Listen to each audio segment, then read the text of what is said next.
Hello and welcome to this episode of Conscious Design. I'm your host, Ian Peterman, owner and founder of the Peterman Design Firm and author of the Conscious Design book. And with me today, I have Doug Woodring. He's a founder of Ocean Recovery Alliance, which is focused on bringing innovative solutions, technology, collaborations, even policy together to help the health of the ocean and get more plastic out.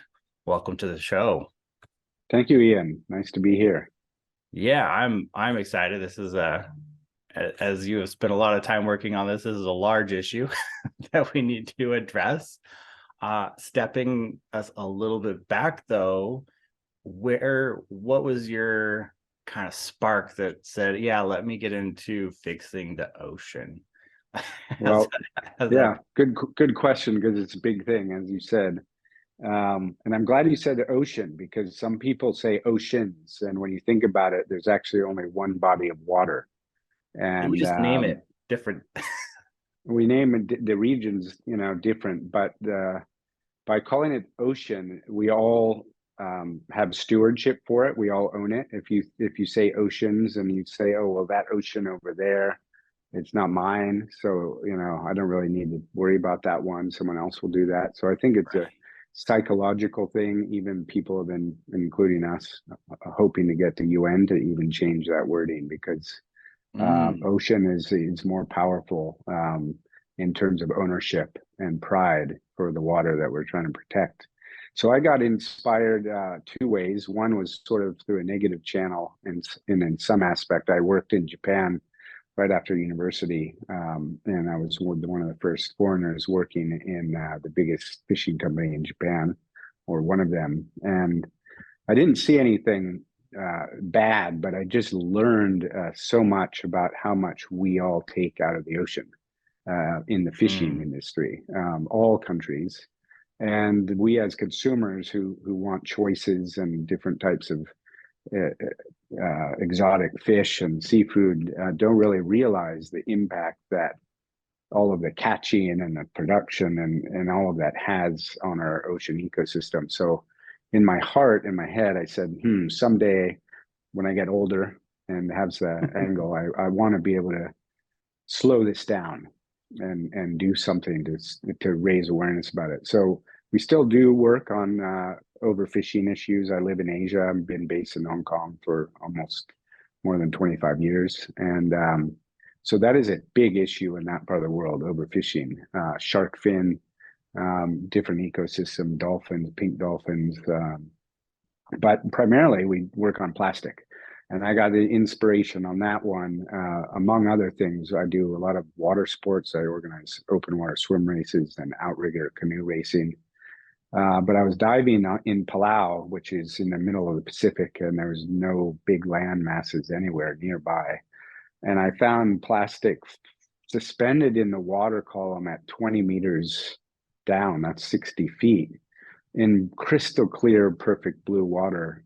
There was plastic almost like it was hanging off a tree, and you could grab it and put it in your wetsuit. And that really made me think, where does this stuff come from, and how is it getting there, and why is no one really talking about it? This was 12 or 13 years ago, and so that kind of started my really thinking about it. But I didn't know about the gyre at that time, and we were one of the first groups to really do real science out there. We did an expedition in 2009 in the middle of the Pacific. We brought Scripps Oceanography along with us, and they did all kinds of science experiments over 3.5 weeks. And lo and behold, like you hear, we got plastic in every single sample for the entire trip. Microplastic, but you could see it floating. But contrary to what everyone says, it's not a big island. It's not a big mass of material. And if it was, people would have gone out there and scooped it up and done things with it. But it's not. So cleaning that is incredibly difficult, and that's why what we work on is a lot of prevention and upstream programs. Yeah, and that's something that you when we were talking before, is that there's kind of a delineation, right? Even if we say ocean, we're still segregating freshwater and ocean, even though it's all still connected.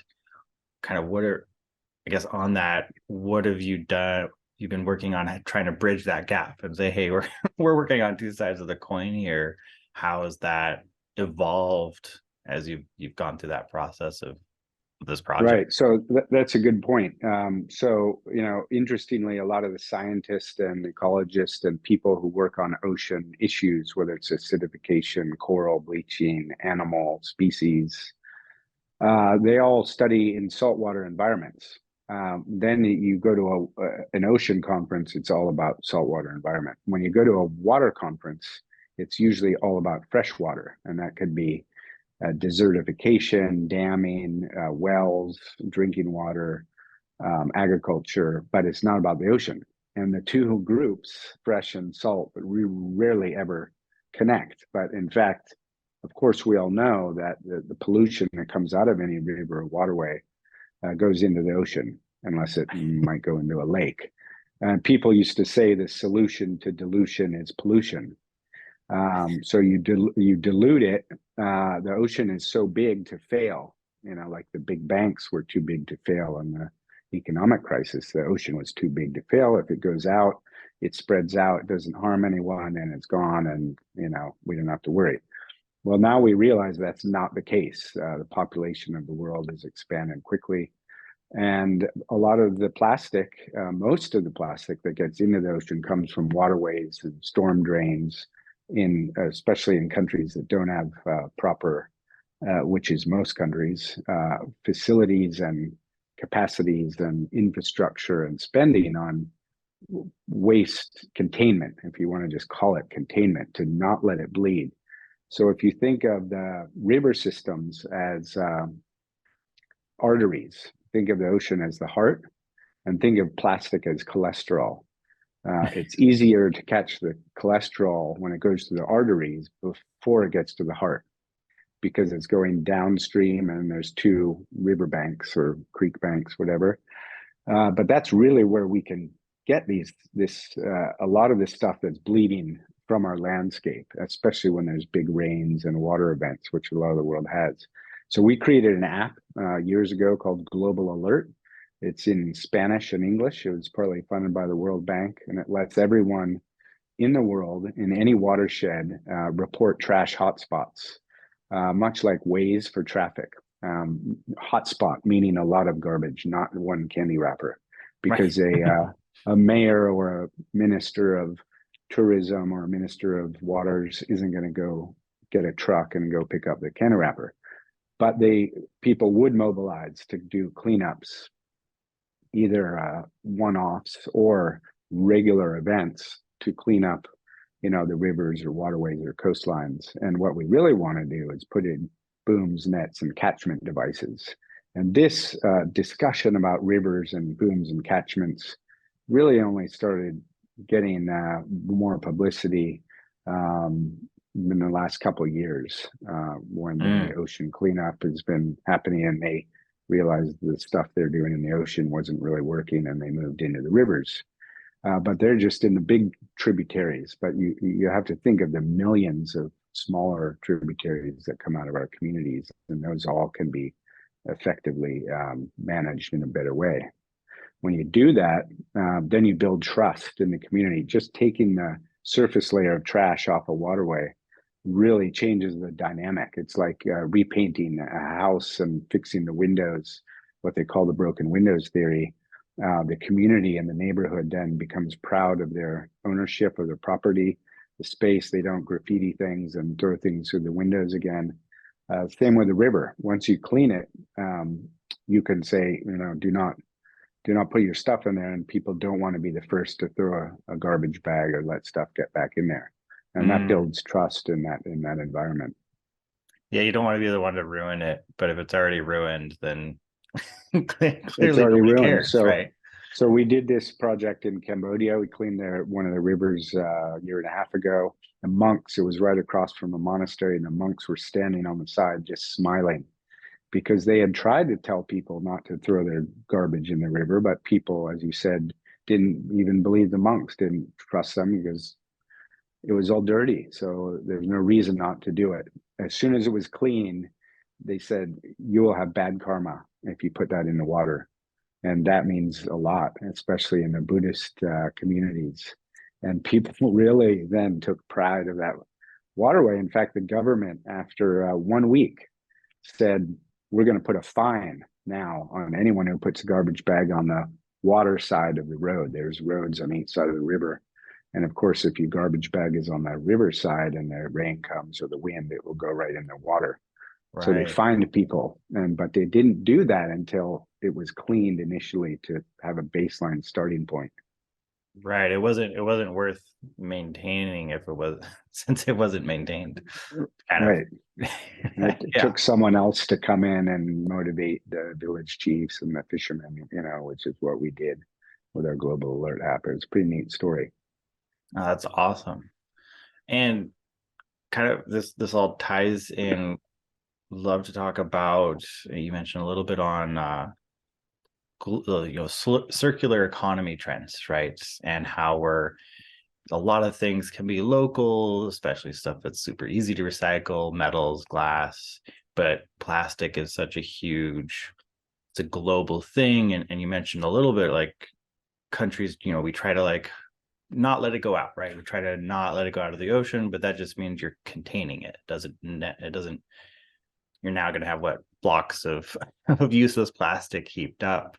So I'd love you to talk a little bit about that and how it's not. I think people think about circular economy and like, oh, well, I just recycle and do this little thing here, but it doesn't.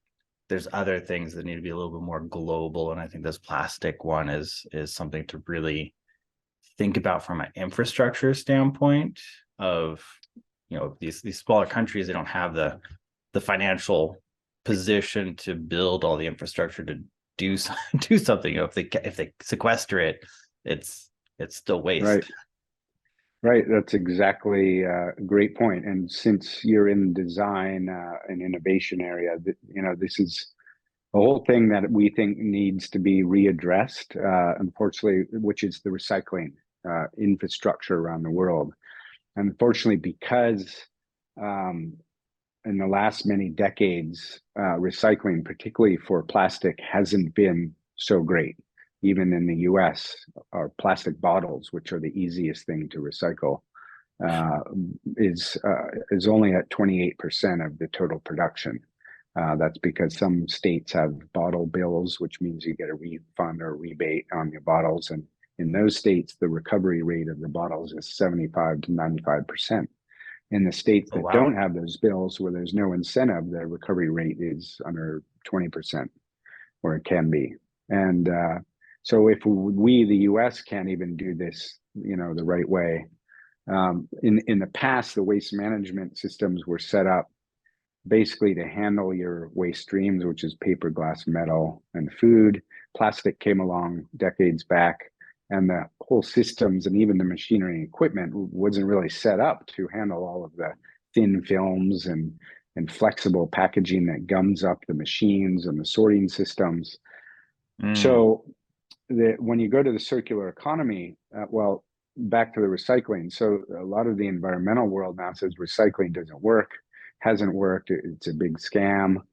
And in some ways, it's not a scam, but it hasn't really worked. I think we haven't readjusted our system. You have 3 bins in many cities. People don't know what the bins are for, and they're only for outdoor things, so that you're not necessarily aggregating each material in the right way, which is where the recyclers can use it. right. And If you even get 3 bins, I've lived places where you get a garbage and a recycling, and you just, I guess, put it all put it all in. Like right, there's no so some there's no some sorting at cities, all. right, some cities do the sorting back of house, not your house, but when they deliver it to a facility, it's called an MRF, a material recovery facility. But many cities don't have those, and some of them are Mm, meant to handle sloppy, gloopy, wet waste, and some are meant to handle drier waste, and some are by hand, and some is optical. But the cost of labor in the U.S. and developed countries is high, so it's hard to do the hand sorting and therefore get a lot of the good material. So fast forward that to all the other countries. In the meantime, China, a few number of years ago, banned the import of plastic waste for recycling from all countries.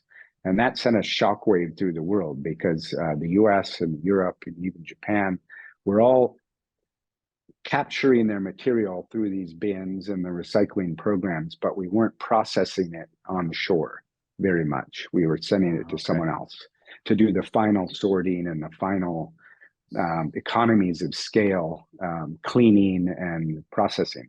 So that means China, we hadn't invested any money into the actual technology to do the job. that's correct. Of course, there's Okay. some here, but not at the scale of what we produce and use. Right. And so we hollowed ourselves out like we did with many other industries, but not really knowing it was going to cause this kind of issue. We now don't have the capacity domestically to handle most of our waste of our plastic for recycling. And again, it's coming down to sorting and cost and the way we collect it. So if you bundle your waste, like you said, with food and grease and all of that mixed together, a great analogy for recycling is unscrambling or reconstituting an omelet. So if you make an omelet of eggs, cheese, ham, peppers, mushroom, and I said, Ian, thanks for making me that omelet, but please put them back in their original form. Right. That's pretty much what recycling is and how difficult it is. So the cost is in reconstituting that omelet. And what we're really trying to promote is sorting by wet and dry because the world gets confused. Live in Hong Kong, but I'm now in San Francisco. Their bins just say recycling, and Yep. I'm kind of in this space and business, but I don't know what they want to recycle in that bin. I don't know if it's meant for paper, meant for straws, meant for plastic, is it meant for cardboard? And so I don't know Right. what to put in there. And people, because they don't really know, or they just feel like throwing their things away, they contaminate those batches, and there's food in there, and that adds to the cost. If we can sort things by just wet and dry, which is basically organic and non-organic, doesn't have to be perfectly dry, but get all the gloopy food and drink out of it, then it'll be much, much easier for people to recover the materials, whether that's paper, glass, metal, and plastic. And then you can hand sort that much easier. And the Mm. value then is much greater because you'll get economies of scale. You can sort the plastic into the different families. There's 7 families that plastic has, all with different melting points and different um, colors, different chemical additives. Those need to be aggregated into their own types because you can't just batch everything together and make a new product. Right. Right. So when you bring all these things together and then you uh, have a discussion on the trade of plastic waste for recycling, much of the world has stopped the trade of waste, which of course is a good thing. But unfortunately, the trade of plastic for recycling has been very quickly determined to be also waste because there was some illicit shipments and sometimes people weren't checking the officials weren't checking the quality of the material, and it would Mm. end up in a country who didn't have the ability to process it. But it's not as if people were blatantly shipping to do that and get it offshore, because in a trade there's always a buyer and a seller. So that means someone is buying a batch. It's not just coming onto the shore into a country, to be getting rid of. Someone bought it. It means they have a vested interest in making some quality out of that and being able to sell it. But if it's not a good batch, then it becomes waste, and that becomes an issue. But now with circular economy, a lot of this trade has dried up and it's not being allowed. And so what that ends up doing is locking all of the products and packages that get exported around the world. Imagine some of the big multinationals export to 200 countries. Their product and package might be recyclable in California or in Japan or in Right. London, but it may well not be recyclable in 90% of the other countries. because they don't have the capacity, they don't have the resources, they don't have the machines, they don't have the sorting. And this is where, if we don't have trade to go to countries in a legitimate manner, where the trade, the material, the feedstock is checked and it is approved, but now it goes to the bigger countries that do have the machines and the capacity to process. If we don't do that, then we're forcing every country to have its own domestic circular economy for plastic, which is a huge undertaking. Cost, they have to have machines to process it, and they also have to have manufacturing to absorb the new products that they just made or the new feedstock. Right. And that's tough. And so if we want to alleviate plastic pollution, we can't shut the door on trade, legitimate trade of feedstock. And this is a big opportunity. When you look at all the brands, the big brands who have commitments globally today to add 20 or 30% recycled content in their packages, in the next 3 or 4 years, there will be at least a 6 million ton shortfall of recycled content to meet the demands of those big companies, because Wow.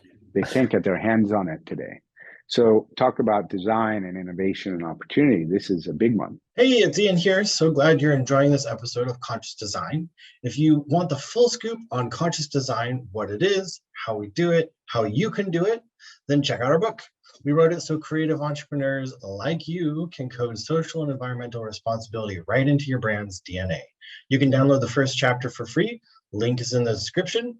Enjoy the rest of the episode. Don't forget to like, subscribe, and share. Yeah, so we're talking about the equipment side of things. We've talked about a lot of it, but as far as being able to do it, you don't have the belief that we need huge equipment in every single tiny country on the planet in order to be able to build a circular economy, right? As long as there's trade.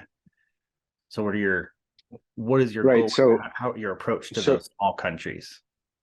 yeah, so a good question that we all should ask ourselves is, when you just say circular economy, I'm not sure everyone really thought about it before, but does it mean domestic or international, global? Some products and materials could be domestic or even localized within a county or a state.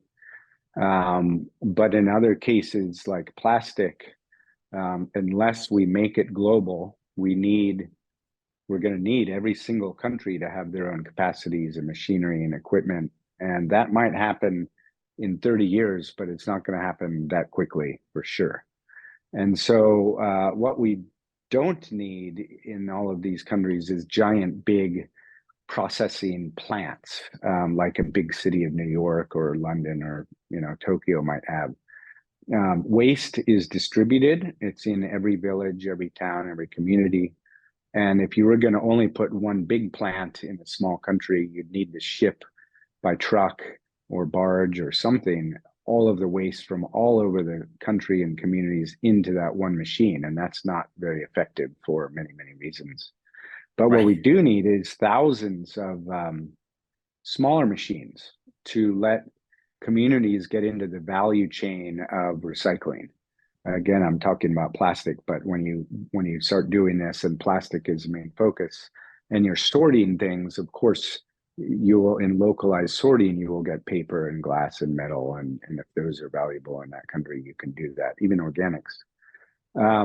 But grinders, shredders, small sorting units, which can be optical and or they can be hand processing conveyor lines. And they can be small. They can be the size of a 20-foot container footprint even. This then gets that local community into the value chain of the bigger recycling system. So if you can shred material and decrease the volume that you take up in your waste of rigid material, then you bring more value. And if you've sorted it into the different types of plastic, it's a higher value to sell. So a 1 kilo or 1 ton or 1 pound will be worth a lot more than if you just give them the scrambled omelet and now what I said before, which is a big mess. And if you now say, okay, I have plastics number 3 or plastics number 2, in some aggregated fashion, then you can sell that kilo or ton onto the next aggregator and processor. Once that happens, everything can go into the recycling stream. One interesting thing is the idea about air and space. If you take a bottle, this bottle is very difficult to compress.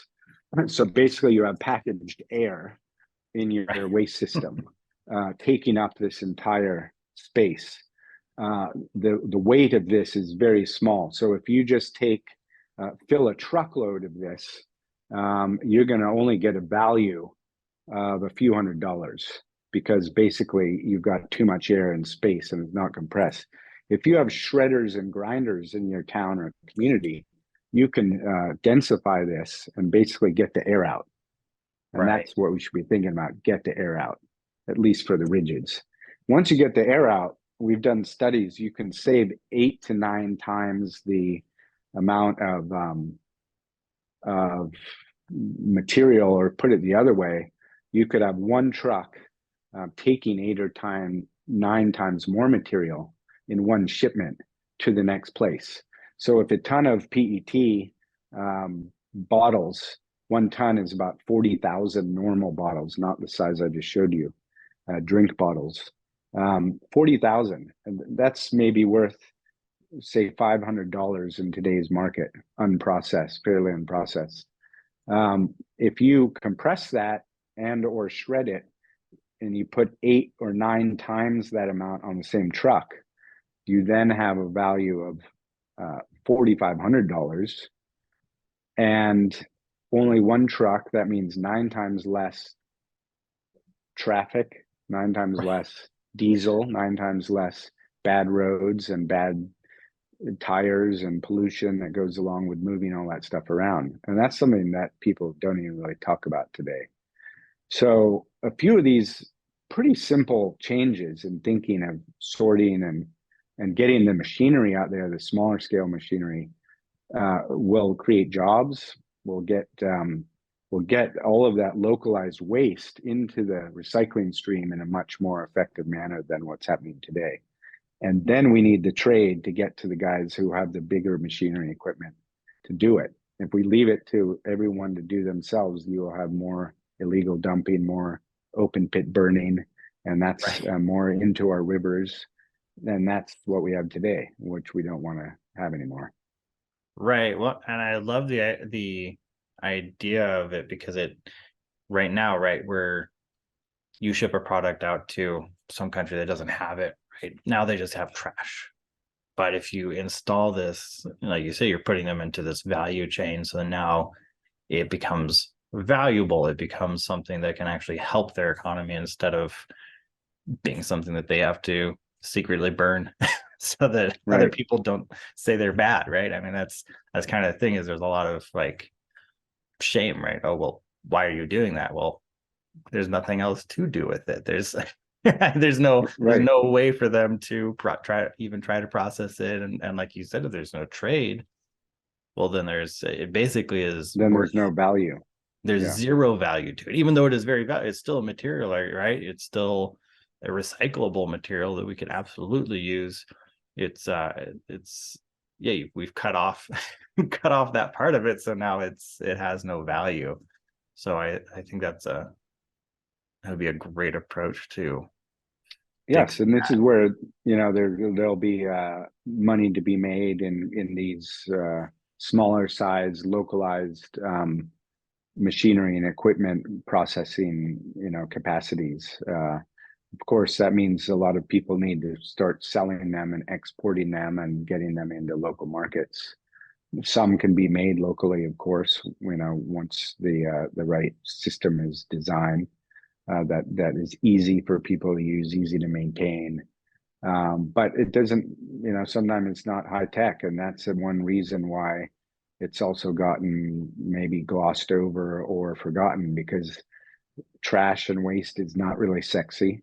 And no, it's not. It's not glamorous, and it's not like building giant, beautiful wind turbines and it doesn't look cool on a magazine cover. Right. So, these machines, which just need to be practical and working, aren't something that the sort of VCs and the investors and are scrambling to fund. And at the same time, the banks and the multilateral institutions aren't really funding things that are so small. They like to look for large scale projects. So there's a mismatch between the deployment of thousands of smaller machines and the funding or the needs that might be that need to go with that to complement the build out of that. So that's Right. another challenge that's happening right now. Yeah, and that reminds me, I interviewed a company called Bauer that started, and I think you talked about this other side to it as well, of helping people sort. And basically the idea is, you eat your candy wrapper, right? But hopefully you don't eat the candy wrapper, but you eat the candy and you have the wrapper left. But then you go to these stations and you can scan it and it'll tell you where to put it, because some of those things you have no idea. It's not necessarily super clear where or how to deal with it. And then you get some sort of, whether it's a point system or a cash system, but it's some sort of value. And then now you're addressing the issue you mentioned earlier of, well, we have all this stuff, but it's not sorted. It's very right, unscrambling the omelet. That's the hard part. And incentivizing people, it's another approach I've seen of saying, hey, there is value in the packaging, right? It is a material, it's recyclable, somebody can use it. Here you go. It's it's not going to be worth hundreds and hundreds of dollars or anything crazy, but it is worth something, and getting that value again into it. And also on the tracking side, because it's something that, like you mentioned earlier, a lot of these companies have goals, right? There's these environmental goals that they're trying to achieve. But if the trash just ends up in a river out to the ocean and you find it while diving, nobody knows. Like, I'm sure you weren't going through it labeling going, oh, M&Ms, this is yours. Hey, this Walmart, this was yours. Amazon, this was your, like, we're not doing that when we clean up. We're just trying to clean up. So being able to get an idea of how does it get from we manufactured it to it's sold to where it is, can also help us figure out how to deal with it better. Right. And I think what you're also alluding to is something, again, on innovation and design, at least social practice is, it's the reverse use of the reverse supply chain, and bring back programs or reward programs. As a retailer, you can get people back in your store if you have a reward program for Right. packages or any containers, any recovered recyclate that you want to recycle, which is yours or something that you sell. That's a competitive advantage to get people, because usually when people come back for that reward, they'll buy a few more things in your store. You accomplished a big feat, which is increasing footfall. Right. Then what also happens is you've aggregated the material into its own like type. And that's what recyclers want. So when you have more volume and the like type of the material, it's much easier to recycle, and therefore easier to get someone to come pick it up and someone to buy it from you. And that all then helps the whole system. So I believe there will be a lot of great innovation and thinking in how to change society and in the ways of recovering the material that they used in the packaging and even home delivery. There's a lot you could do with home recovery of the material.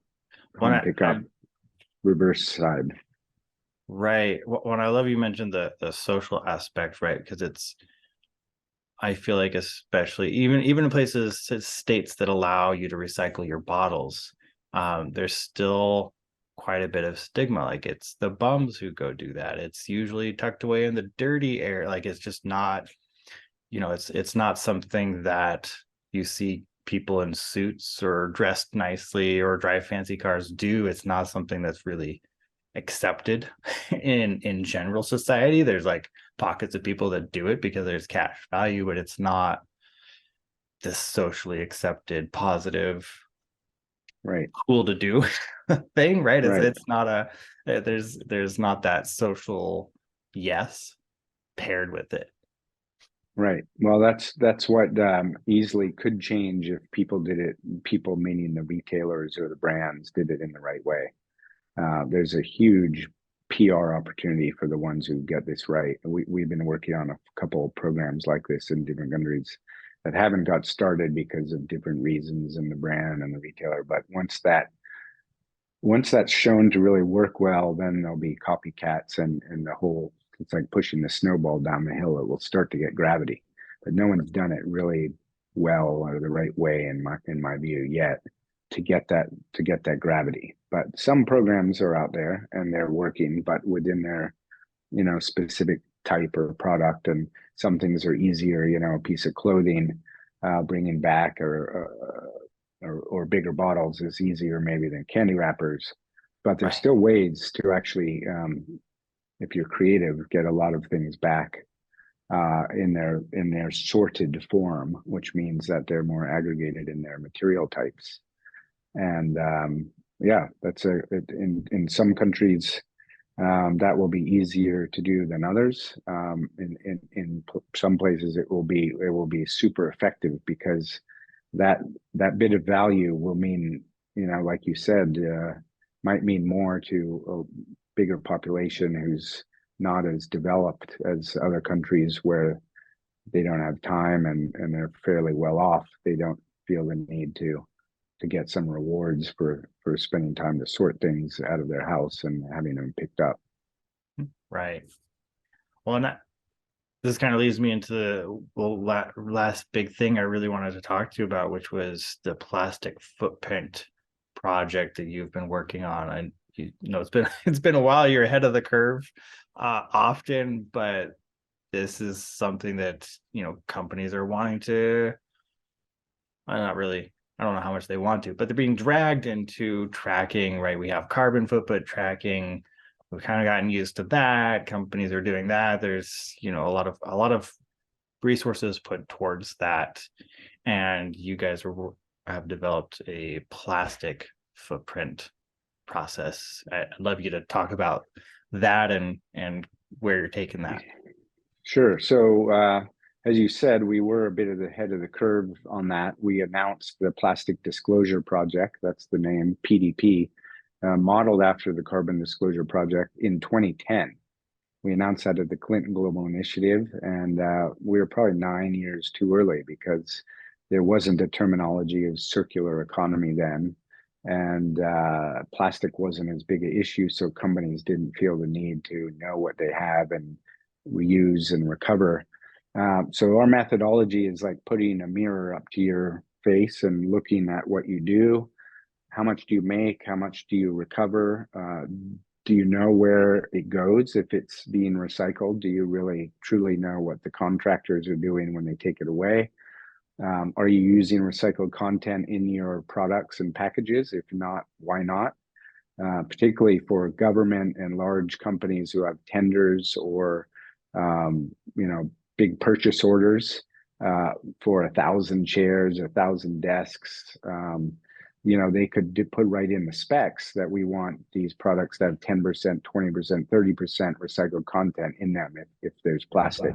And that really drives the demand and brings the value up, tells the recyclers, oh, these guys need 1,000 tons of this stuff to meet their product demand.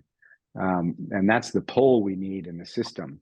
So by doing the PDP, we've had universities, airlines, hotels, any institution, company, or municipality can undertake this process. And you need a baseline to be able to then evaluate yourself the year later and the year later, the year later. Of course, you'll find the low-hanging fruit, the easy things to reduce or remove or alleviate, replace, can be done quickly. So you maybe save 5, 10, 20% of your waste. You'll plateau at some point, but the point then is to say, okay, well, I'm using this stuff. I have to use it for my product or package. But what can I do better to get it back, or at least get someone else to get it back? It doesn't mean that Right. you have to reuse your package again, but you have to help get it into the system so that the material can be aggregated and recycled, and someone else can use it for the second life and third life of that material type. Reincarnating that material is very important. We need the second life, third life, fourth life to happen. Even though if it's not perfect quality, you can blend it in with other virgin and start decreasing the use and the need of the virgin material all the time. That will make a big difference in the pull in the Right. recycling system and the demand and the value. I feel like that will also start a pull for people to want to do trade, right? Because then they'll go, oh, well, this country has this many tons of material sitting there.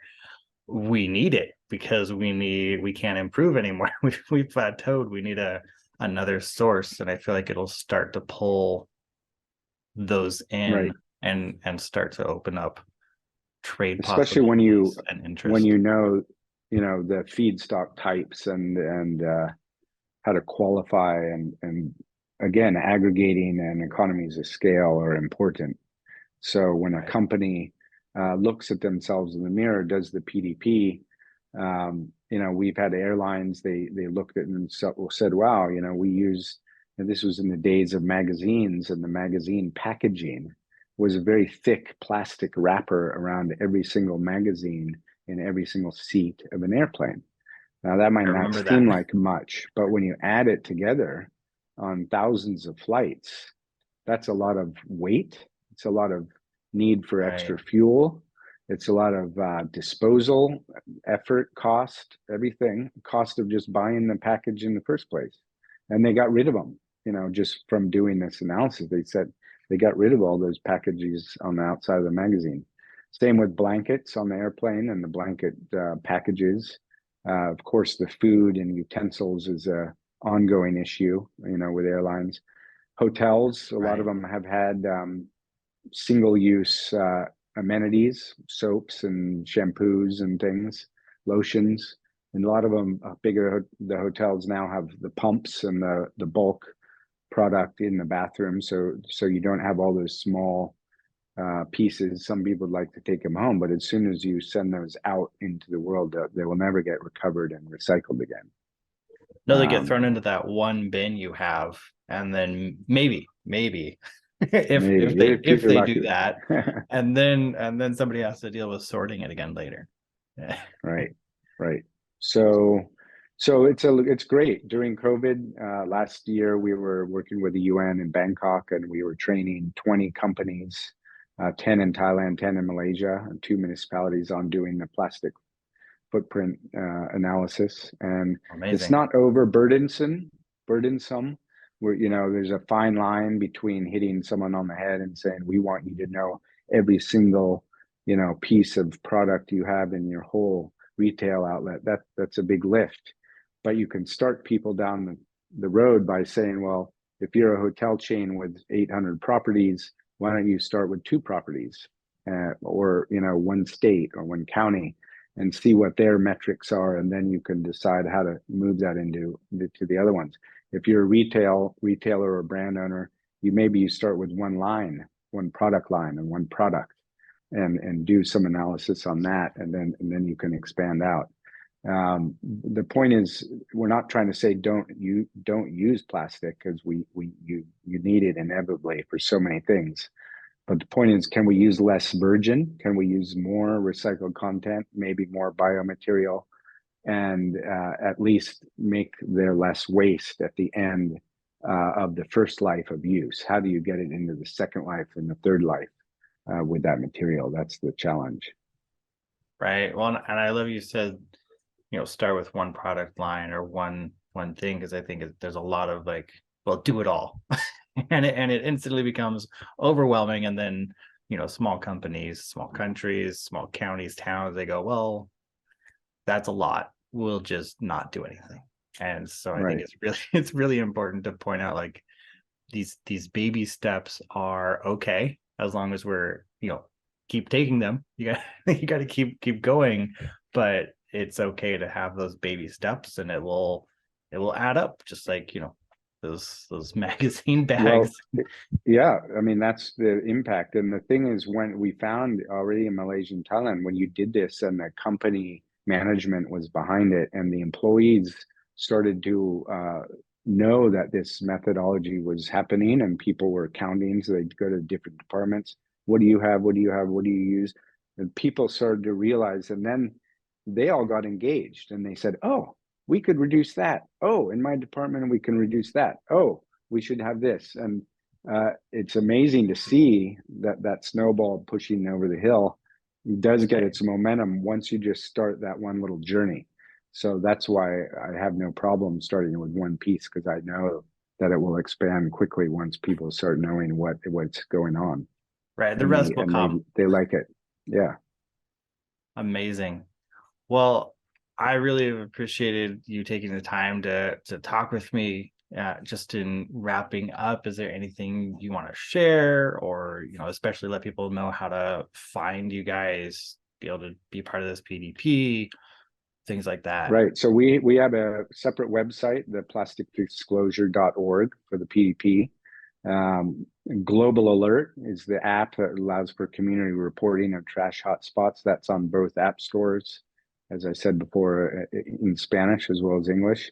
The challenge with that, to be fair, is we built the app and the platform for people to report, but we don't have the access to every watershed and river manager around the world to say, hey, there's an alert in your town. So if someone's using the app, they have to be responsible to introduce this to other stakeholders in that community who can help them take action. Could be the Rotary Club with volunteers, could be university, could be 8th grade school kids who go out and do the reporting. And then you might have a government department who helps with the cleanup or the management of a boom or net, or a nonprofit.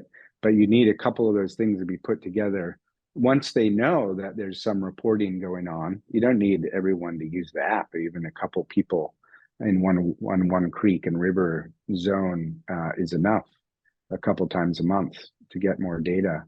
Once you do that, then all the pieces can start working together. Ocean Recovery Alliance is our main NGO. That's the mothership, if you want to call it that. And it's oceanrecov.org. We've got really neat programs in Cambodia and Indonesia, Kenya.